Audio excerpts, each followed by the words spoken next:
A little background on this.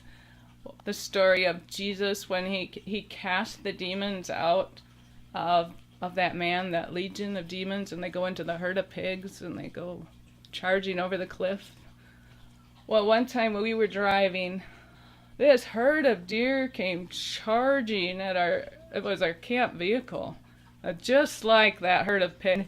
We didn't hit them, they hit us. They ran into the side of the vehicle.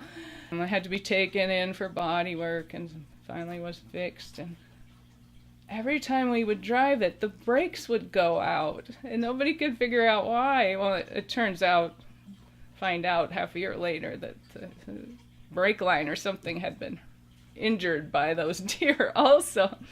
So 7 times the brakes went out on this vehicle, and that's where this excerpt comes from.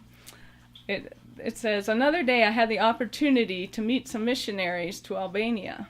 God must have wanted me to meet them because it wasn't my plan.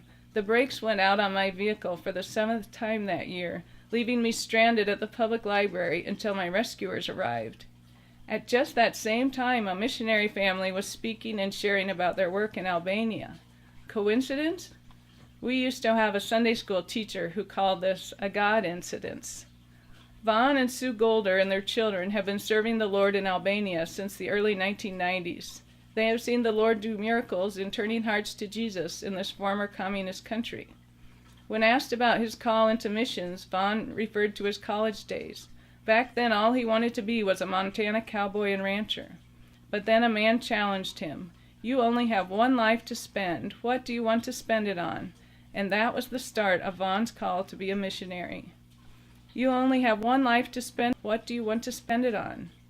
This question left me thinking. Only one life to spend. How should I spend mine? And the only way I can answer that question is doing whatever God calls me to do. I never want to be out of his will. I never want to spend a moment on the wrong thing. I only want to walk the straight and narrow path he has planned for me. I know I may mess up, but I will try to do his call. I delight to do your will, O my God. Your law is within my heart. Psalm 48. And then each devotion ends with a today's teacup. And for this one, I wrote, what is God calling you to do with your one life to spend?